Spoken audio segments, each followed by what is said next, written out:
My name is Evelyn Price, and the first time I heard a mother say her son called her mom while looking at his wife for permission, it felt like someone tugged a thread loose inside my own chest.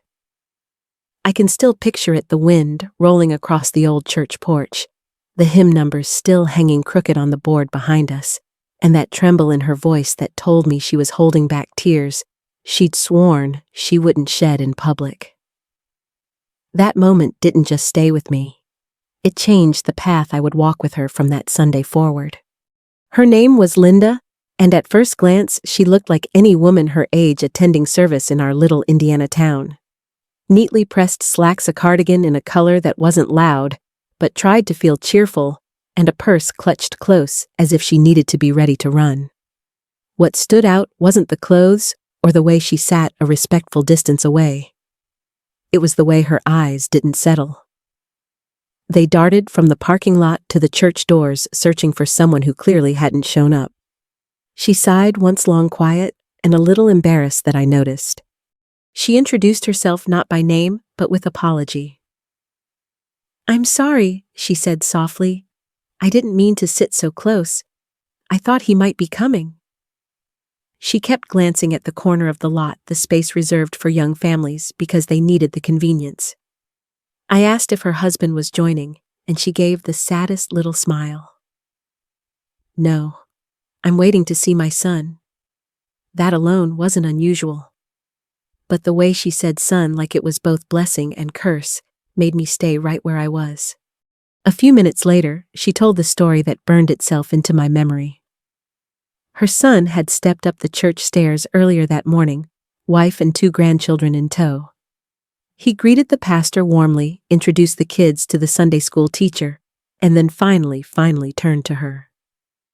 "Hi, Mom," he said, quick and polite like a grocery store cashier, acknowledging the next person in line. But then here came the part she couldn't shake. He cut his eyes to his wife, waiting, checking as though the word mom might have been too much without permission. "He called me Mom," she said, her voice thin like worn lace. But it felt like I needed approval to answer. I didn't know this woman yet, but pain recognizes pain swiftly. I told her gently that gratitude doesn't disappear. It just gets buried under diapers, to-do lists, mortgages, and in-laws with strong opinions. That's when she finally said her name out loud, Linda, like she was reminding herself she was a person, not a role. As we sat there, people streamed past, families dressed in their Sunday best, the smell of bakery donuts drifting from fellowship hall, children chasing each other on the grass. To them, we probably looked like 2 women shooting the breeze about weather and health, but inside that conversation was a storm. Linda told me how things used to be. Her son Ethan once called her 5 times a week. Sometimes for dinner, sometimes for advice, sometimes just to hear her say she loved him. She helped him pick out college furniture, fixed his car with duct tape, and Faith worked double shifts at the library to make sure he didn't feel the pinch of tuition. "He used to call me first when anything happened," she said. "Job offer, heartbreak, burnt dinner, anything." Then came marriage. Nothing wrong with marriage. But in her telling, it felt like a curtain fell. The calls slowed. Visits shifted to holidays if the calendar aligned. She wasn't angry about sharing, she was aching from being erased. "There's a difference," she said, "between stepping back and getting pushed out." A gust of wind lifted the hem of her sweater. She hugged her arms tight. I asked when she first realized something had truly changed. She said it wasn't one moment. It was a drip, drip, drip until the bucket overflowed. The first drip was when Ethan asked if they could skip Christmas at her place just this year because Tara's parents expected the grandkids. Linda understood, she said, but expectations turned into routines, and routines turned into what felt like rules. Another drip came in spring. She baked Ethan's favorite peach cobbler and dropped it off unannounced, a tradition they'd shared for decades. Tara accepted it with a strained smile and a comment about sugar being something they were trying to limit. The cobbler dish returned squeaky clean 2 weeks later with a sticky note thanking her in handwriting that wasn't her son's. And the overflow moment came the week before we met. Ethan called to ask if she could babysit one evening. She said yes immediately, because that's what mothers do. But as they were dropping the children off, Tara stepped forward, voice too sweet, and said, "Only if it's not too much. We don't want to burden you." Burden. After all Linda had done for decades, she suddenly felt demoted from mother to reluctant volunteer. "That word bruised me," she murmured. I didn't interrupt her. Some stories need silence to breathe. By the time she finished, her coffee had gone cold. The church doors closed and the parking lot was nearly empty. Her son never came looking for her. She stood slowly gripping the railing like it steadied her from more than the steps. "I don't know what to do anymore," she whispered. "I don't want to beg for what used to be freely given." I took her hand. Respect returns when you stop giving it away to people who won't carry their share. She blinked, surprised. I told her the truth: boundaries aren't walls. They're maps showing loved ones where they must meet you. And that was the beginning, not of a feud, not of silent suffering, but of the quiet revenge only a mother can carry, teaching her child what it feels like to live without the warmth they once took for granted. The next Sunday, I came to church early and sat on that same wooden bench, hopeful she might walk up those steps again. I've lived long enough to know that some confessions are like lightning, bright, hot, and gone before you figure out what direction it struck. But just as the choir warmed up inside, I saw her making her way across the parking lot. Same cardigan, though this time buttoned all the way up, and a different posture, still tired, but steadier, like she'd spent the week thinking instead of hurting. She sat down close enough that we didn't need to pretend we were strangers anymore. She didn't say hello right away. She just whispered, "Something's changed," and I could feel the weight behind it. The change wasn't her son suddenly rediscovering her existence. It wasn't a surprise knock on the door, or an apology, or a card out of the blue. The change was inside her. And sometimes, that's the only place that matters. She told me she spent the week noticing the small things she'd pushed aside for years, because she believed good mothers ought to be endlessly available. She realized she'd become a quiet satellite orbiting her son's life, waiting for a signal. "No one should orbit," she said. "Families are supposed to stand next to each other." She wasn't angry, not yet, but she was waking up. She recounted how her son asked for her casserole recipe through his wife, never directly. She laughed, but it wasn't a happy laugh. I raised that boy on casseroles, and suddenly I'm getting requests like I'm a 1-800 hotline. She'd spent decades opening her door at any hour, being the safe harbor after breakups or bills that left him short. And now, she was being treated like a backup plan, useful only when convenient. I could see her voice getting steadier as she spoke, not because she was bitter, but because she finally realized she deserved better than crumbs. Then she told me something that made me sit back and breathe deeply. A memory she had tucked away for years. When Ethan was 12, she said he got in trouble at school. Another boy was picking on him. Called him names about his clothes, said we were poor. Ethan came home furious, said he wanted brand new shoes so he wouldn't be teased. She paused and tears filled her eyes, not the fragile kind from last week, but the kind born from remembering every sacrifice. I worked the late shift at the library filing reference cards. My feet hurt every night. But I saved until I bought him those shoes. I remember the look on his face when he opened the box. He hugged me so tight, I could barely breathe. She wiped her cheek. That was the moment I thought, no matter how hard life gets, I'll always matter to him. But now, seeing him defer to someone else, without hesitation, without a second glance, that memory felt like it belonged to another lifetime.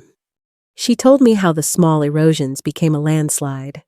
The Sunday dinners she used to host gradually shrank until the only person at the table was her.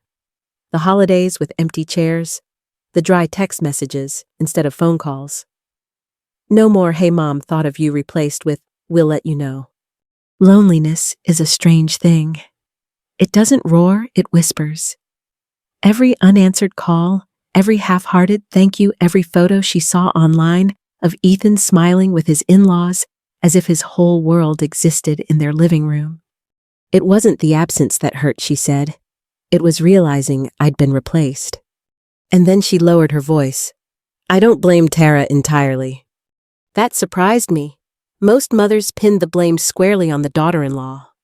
She's young, she continued. Her family is close. They want to be involved. And she's learned somewhere along the way that she has to guard her territory. I think she feels I'm competition. It was a startlingly humble observation. Most women in her position would be sharpening words like weapons. But Linda wasn't looking to win a fight, she was looking to survive a heartbreak. That's when she told me about the day everything finally tipped.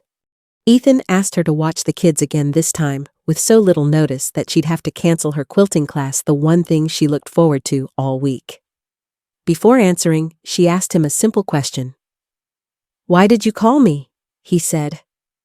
Well, Tara's mother can't do it tonight. And just like that, Linda realized she was fourth choice below Tara's mother, her aunt, and even a neighbor who'd already said no.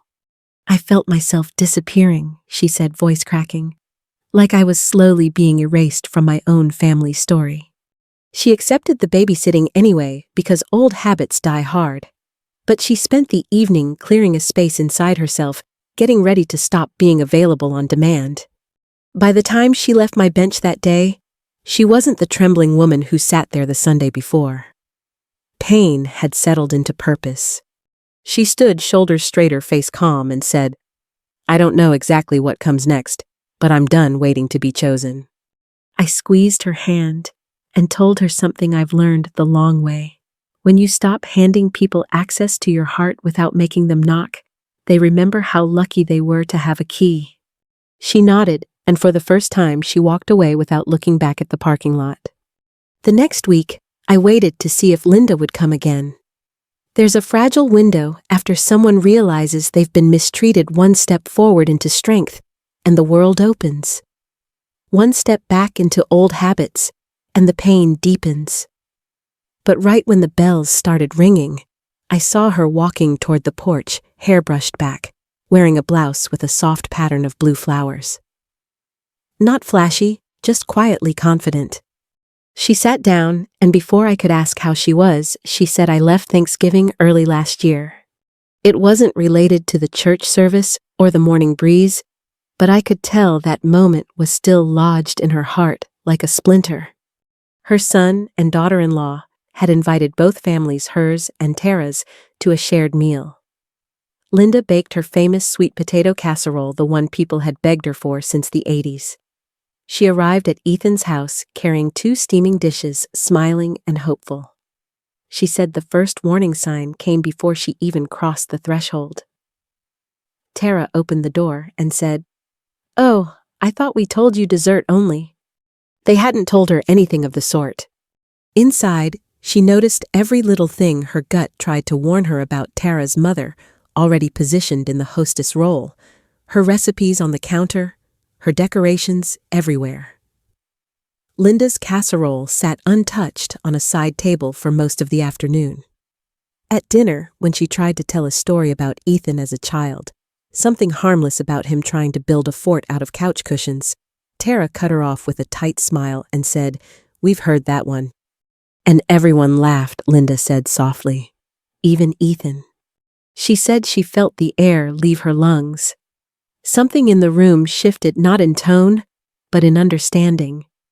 Tara's parents were warm with each other, boasting about their son-in-law's job, bragging about how well Ethan fit into their family.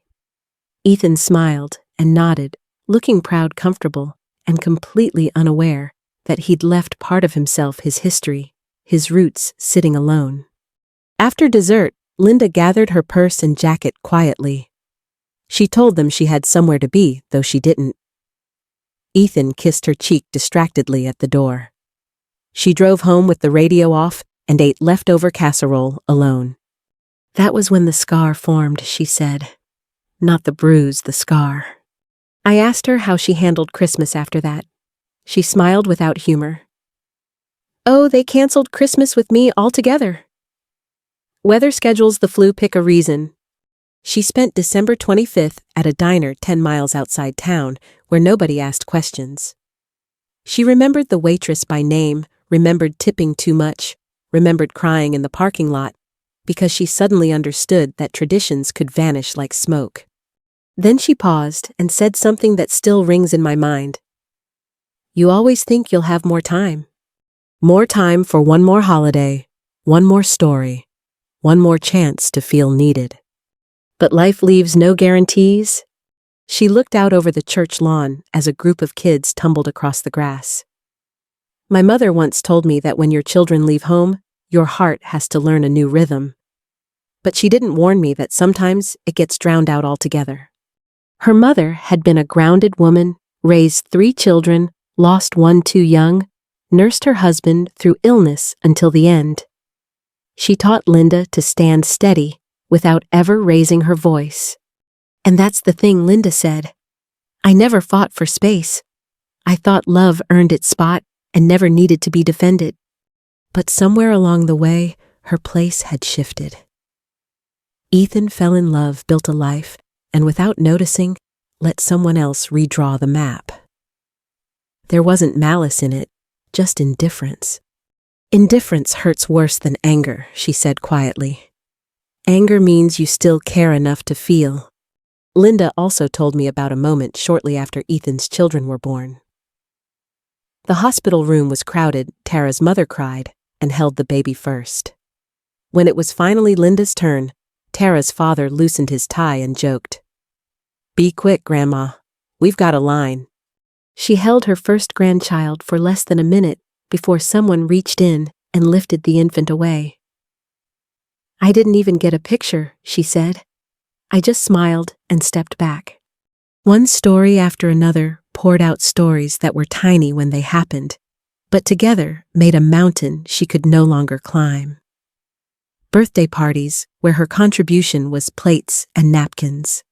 Soccer games where she sat 2 rows behind Tara's parents and wasn't introduced to other families. Mother's Day cards with generic messages printed by Hallmark instead of handwritten notes like she'd cherished for years. Do you know, she whispered, I still have every card he ever made me from 1st grade through college?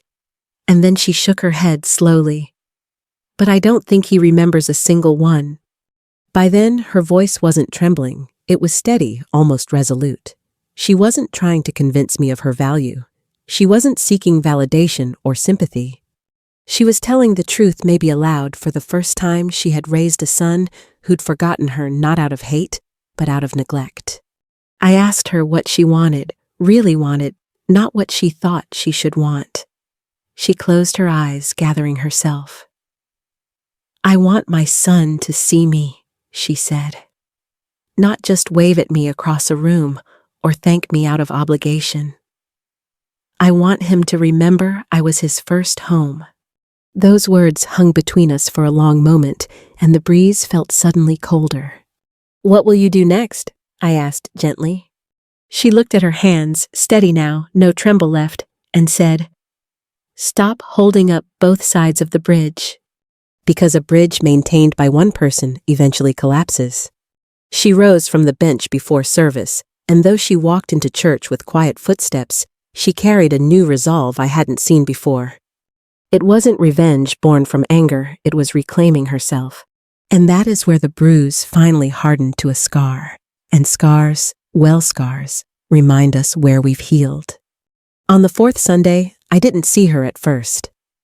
The porch filled with chatter people greeting one another, hymnals tucked under arms, little ones tugging at hems and jackets. I thought maybe she had slipped back into old patterns, waiting for a phone call, hoping for a crumb of attention, letting the hurt settle back into silence. But right as the choir director called everyone in, she stepped into view, not toward the porch, but down the sidewalk, coming from the direction of the community bulletin board instead of the parking lot. She waved at me, not a small, unsure flutter, but a confident lift of her hand, like someone marking her place on a map. When she sat down, she didn't lean into herself, as if bracing for another wound. She sat tall. Taller than I'd ever seen her. "I did something small this week," she said. "But I think it mattered." Small was her word. But what she described was monumental. On Monday, Ethan called her, and she didn't answer. She was standing in the checkout line at the grocery store, holding a loaf of rye bread and a bag of frozen peas, and her phone buzzed in her purse. A part of her soul leapt habit instinct, yearning, ready to drop everything to take the call. But she breathed, steadied herself, and let it ring. She said, "I promised I'd never do that." But I did. And here was the part that shook her. He didn't leave a voicemail. No text later. No follow-up question. Just silence. At first, I thought it proved I didn't matter, she admitted. But then I realized it proved he assumed I'd always be there. And I won't be not like that. The next day, she joined the quilting class she'd mentioned. Not as a substitute for something missing, but as a statement her life had room for more than waiting. She stitched uneven squares and pricked her finger twice. She laughed with strangers over burnt coffee and crooked seams. One woman told her that every first quilt ends up lopsided, but the warmth still counts. That felt like a sermon, Linda said with a grin. She also signed up for a public library book club when her daughter-in-law hadn't chosen one that didn't involve politely agreeing with opinions she didn't share. She checked out a stack of novels that had nothing to do with grandkids' schedules or holiday cooking. She even went to a Wednesday evening Bible study, not the women's group that spent half the hour comparing casseroles, but the mixed group in the annex where discussions ran deep and sometimes uncomfortable. She sat next to a widower who told her she had a thoughtful smile. She blushed, telling me that part.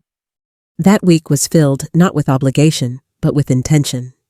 "I realized how much space in my life was waiting room space," she said quietly.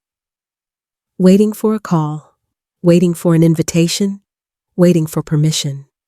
Then she told me the moment that sealed her decision. On Thursday afternoon, Tara texted not Ethan, not a call, but a text asking if Linda could help with the kids Saturday night. The message sounded casual, but it was clear the request came only after the usual choices fell through. Linda stared at the message for a long time. She told me she walked around her living room. Looked at the framed photos of Ethan on his first day of school, first baseball game, high school graduation. Walked past the old family computer, where she and Ethan had typed college essays shoulder to shoulder. She touched the worn armrest of her recliner, the spot where he had sat with his head on her shoulder, the night his first girlfriend broke his heart. All the memories shouted, "Say yes." But something steadier whispered, "Say no." So Linda texted back 4 simple words, "I'm not available then." No explanation, no apology. Tara responded with a thumbs-up emoji, "No thanks, no follow-up." And Linda felt something shift, not in her relationship with her son, but inside herself. Like she had reclaimed a piece of herself she didn't know she'd given away.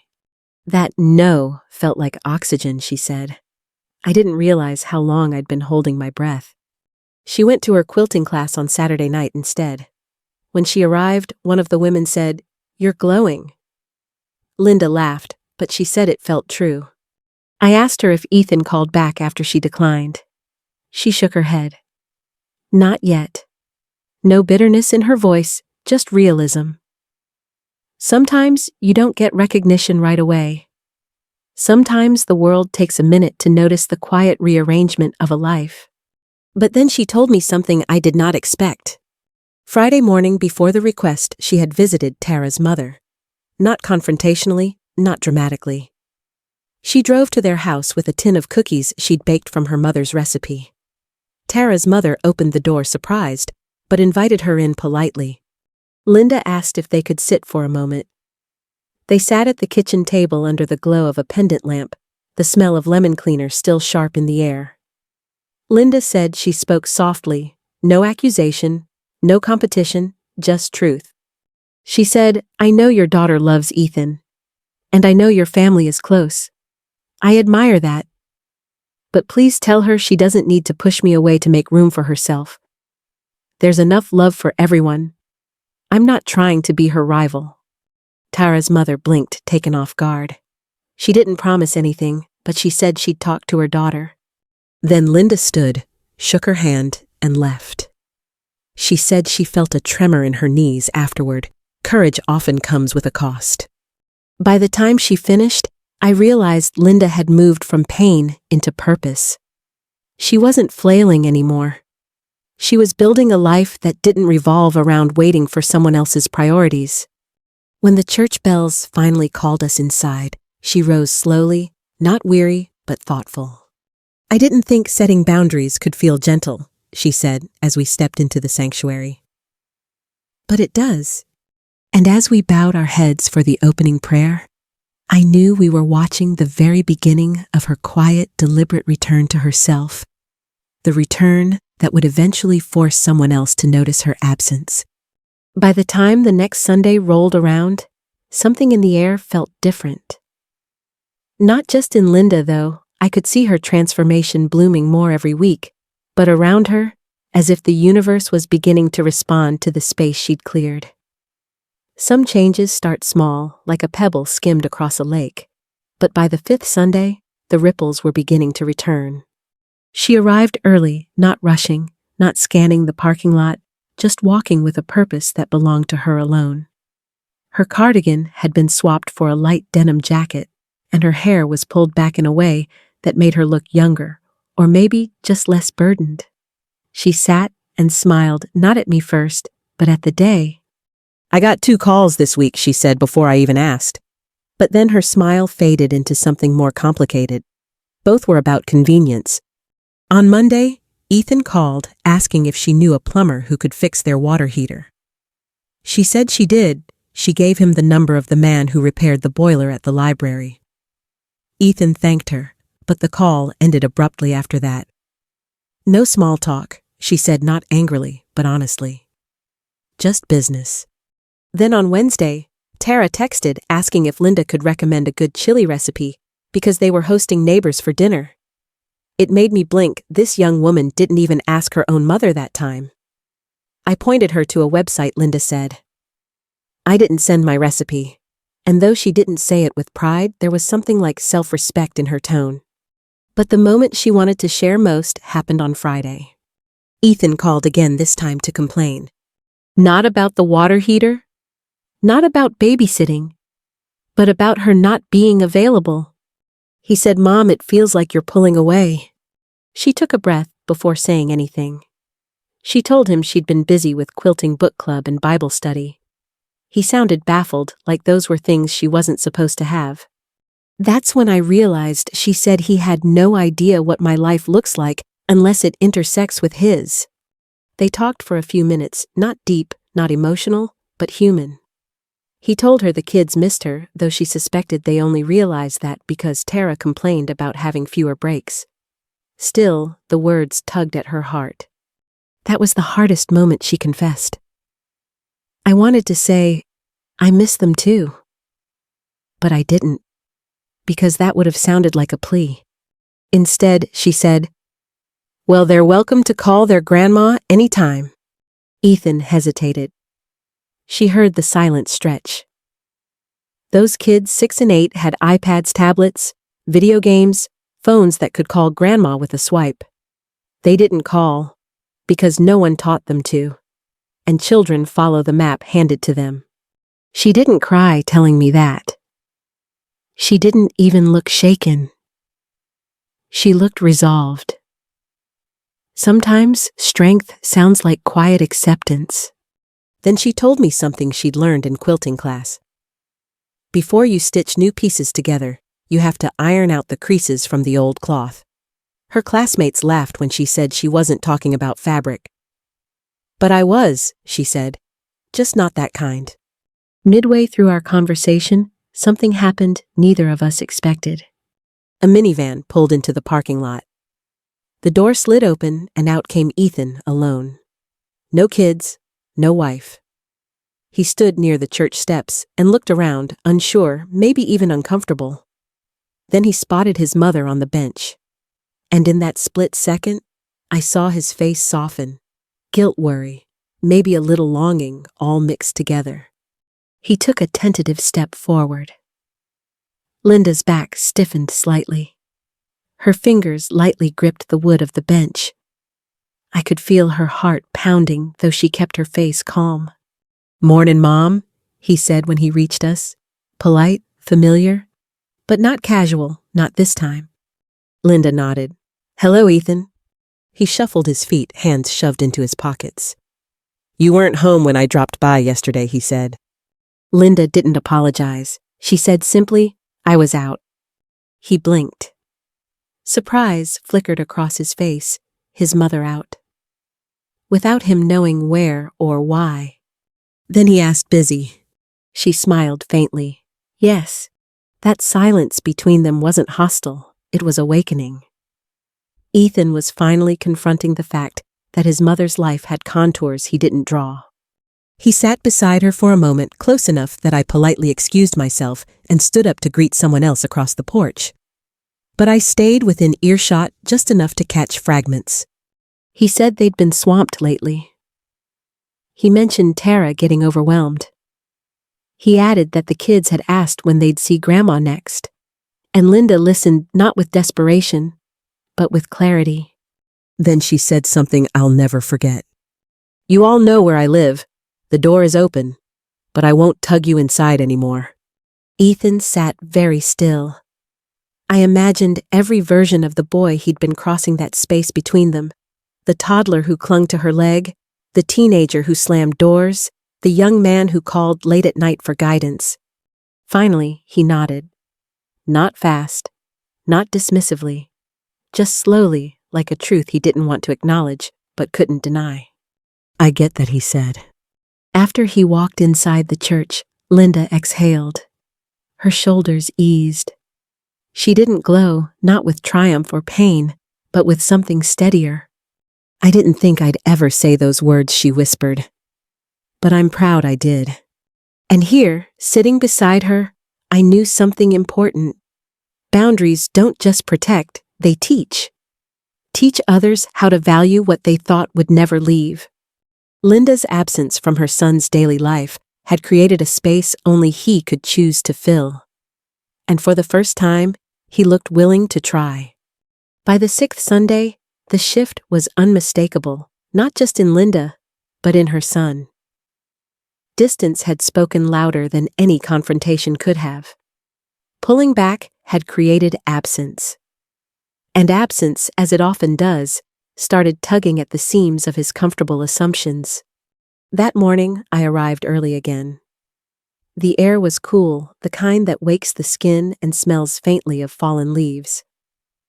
Linda was already on the bench, hands wrapped around a travel mug as if savoring the warmth. She wasn't scanning, waiting, or hoping. She was simply present, rooted in the moment. But when a familiar car turned into the parking lot, I saw her inhale sharply. Ethan stepped out, and this time, he wasn't alone. The kids climbed out behind him, bundled in jackets they clearly hadn't buttoned right. And a beat later, Tara eased out of the passenger seat. That alone felt like a landmark. Linda held her posture. She didn't wave first, didn't rush forward, didn't soften into eagerness. She stayed seated, chin lifted gently, looking composed and polite, but not small. Ethan guided the kids toward the church, and when he reached the porch, he gestured for them to hug her. And they did, awkwardly at first, like little people following instructions rather than instinct. But when she wrapped her arms around them, their bodies settled. Children can feel sincerity even when adults forget how. Tara approached last. Her smile was thin, her eyes measuring. It wasn't hostility, just guardedness. "Linda! Tara!" 2 syllables apiece, neutral ground. They all stood together for a moment, a family that looked almost normal from the outside, but to anyone watching closely, the distance between heartbeats was still visible. The hymn bell rang and they filed inside, but Ethan turned back around and said, "Mom, sit with us today." Linda's eyebrows lifted almost imperceptibly. It was a gesture, not yet an invitation from the soul, but a start. She told him she'd join them after worship ended. A gentle boundary, she wasn't stepping back into her old role on command. After service, Ethan lingered by the donut table instead of rushing off like usual. The kids tugged at his sleeve, asking if they could go to her house afterward. Linda told them she had quilting later, but they could stop by briefly. And right there, something shifted, subtle but real. Ethan wasn't dictating the terms. Linda was offering structure. The family orbit was adjusting, not perfectly, but perceptibly. But the true reckoning came later that afternoon. Linda recounted the moment to me the next day, when she called something she hadn't done before, unless I initiated. And her voice had changed. Fuller, clearer, steadier. "I think they realized what they've lost," she said. Here's what happened. Ethan brought the kids to her house after church. Tara came along, reluctantly trailing a half step behind. Linda gave the children lemonade and let them play with a box of old toys she had kept, wooden puzzles and building blocks, relics from when Ethan was young. She could hear their laughter down the hallway, bright and unfiltered. And then Ethan sat across from her at the kitchen table, the same table where he once did homework, ate grilled cheese sandwiches, hot off the skillet, and cried after his high school prom date chose someone else. He rested his hands on the tabletop. "Mom, I'm sorry if things have felt distant. Not a grand apology, not a full accounting, just the first pebble moving." Linda didn't crumble or lean in. She nodded. "Thank you." He struggled with his next words. "Life got busy." She nodded again. "Life always is." Then, like a man peeling off a stubborn bandage, he said the sentence that mattered most. "I didn't realize how little we've included you." There it was. The awakening? Tara stiffened at the doorway, overhearing, but unable to step fully into the conversation. Linda didn't rescue her. Didn't ease the tension. She simply looked at her son, the man she raised into adulthood, and finally stepped into her truth. "Honey," she said softly, "I don't need to be included in everything, but I deserve to feel wanted, not tolerated." She told him she had stopped calling because she didn't want to interrupt a life where she didn't seem to fit. She told him she declined babysitting because she finally filled her own calendar. She told him she'd quietly stepped back so she could protect what was left of her pride. He dropped his gaze, absorbing it, all of it. Then she said the line she'd practiced silently in her heart. "I love you too much to chase you anymore." When the words hung in the air, something unspoken cracked. He wasn't a child being corrected. He was a man realizing his missteps without being shamed. Linda said Ethan wiped the corner of one eye quickly, like he hoped no one noticed. The kids burst in asking for cookies, and the moment shifted. Real life always humbles epiphanies. But something had changed. Before leaving, Tara surprised her not with warmth, but with honesty. She said quietly, "I thought you didn't like me." Linda responded gently, "I never disliked you. I just didn't know where to stand." Tara bit her lip, the closest she had come to vulnerability since they'd met. And as the kids put on their shoes, Ethan asked, "Can we make Sunday dinners again? Maybe once a month?" Linda didn't jump, didn't beam, didn't say yes without thinking. She offered a teaching moment. "We'll talk. Let's start slow." And he nodded, accepting the terms instead of steering them. Ending the call to me, Linda said, "It wasn't everything. Not forgiveness all at once, but maybe a turning point." And sitting there with the phone pressed to my ear, I knew the truth. Distance used wisely is its own form of love. It gives the other person room to wake up, and sometimes they finally do. By the 7th Sunday, winter whispered at the edge of town. The wind had teeth, leaves skittered across the church parking lot, and everyone breathed little clouds as they walked. I took my place on the porch bench, out of habit now, though I no longer waited for Linda. I simply prepared myself to witness whatever came next. When she appeared, she wasn't alone. Her grandchildren flanked her, one clinging to her jacket pocket, the other carrying a coloring book under his arm. Ethan followed behind, balancing a casserole dish wrapped in a towel. And a step after him came Tara, carrying nothing but wearing a cautious, softened expression. There was no fanfare, no dramatic music swelling in the background. Just a family walking together toward a mother they had once drifted from and were learning to return to. They sat with her in church that morning. Ethan took the seat beside her, the kids pressed against her hips, and Tara sat with a small but genuine curve at the corners of her mouth. That image alone felt like a kind of redemption. After the service, they all emerged together and stood near the bench where this story had begun. It was cold enough that breath hung in front of faces, but Linda didn't pull her jacket tighter the way she used to. She wore warmth from a different source. The children begged to go to her house after lunch. Ethan laughed and said they could, but he added almost jokingly, "Only if Grandma's free." Linda smiled and said she'd already cleared a little time. Not all day, not forever. Just space that she chose intentionally. She told me she'd started cooking Sunday dinners again, not every week but twice a month. But with one rule, everyone pitched in. Ethan brought the main dish that first Sunday. The kids set the table. Tara made dessert, even if it was store-bought the first time. "We're learning how to be a family," Linda said. "Not just occupants of the same calendar." And then she shared the moment that mattered most. Last Thursday night, Ethan called not to ask for help, not to borrow time, not to request a recipe. He called just to talk. He asked how quilting was going. He asked what she was reading in book club. He even joked that she should make him a lumpy quilt someday. "We laughed," she said. Not the brittle laugh of defensiveness, but the easy laugh of two people who remembered they belonged to each other. It wasn't old times, it was better. Two adults rebuilding something instead of clinging to something broken. Tara got on the line near the end of the call and said thank you for the gift Linda had given them without knowing it. "Boundaries," she said quietly. "You taught us where the lines should be. We didn't see it until you showed us." It was the closest thing to an apology Linda ever needed. And then Saturday morning, Linda heard a knock on her door.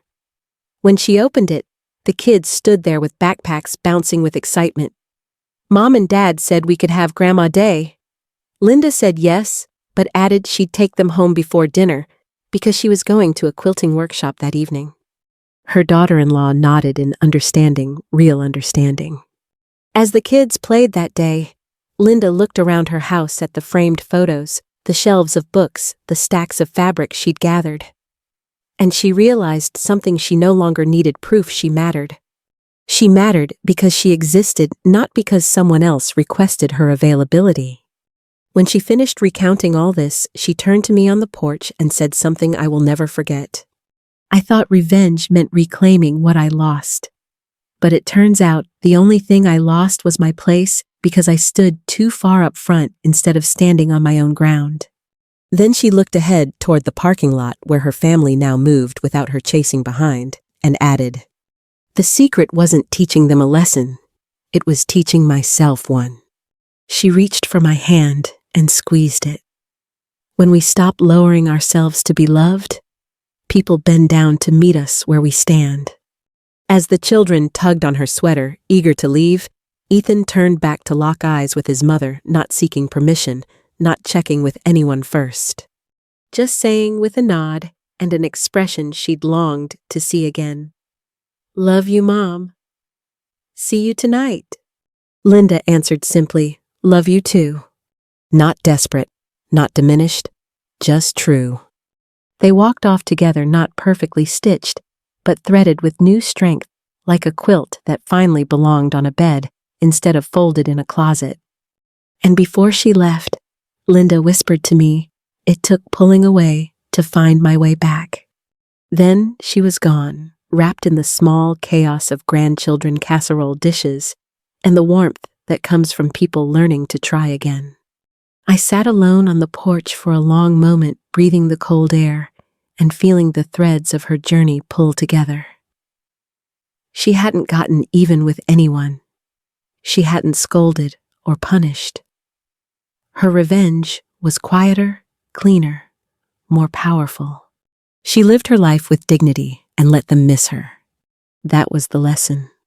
And as I rose to go inside, I felt the need to say something not to Linda, but to anyone listening inside their own silence. If someone forgets your worth, don't shout, don't beg, just step back and rise.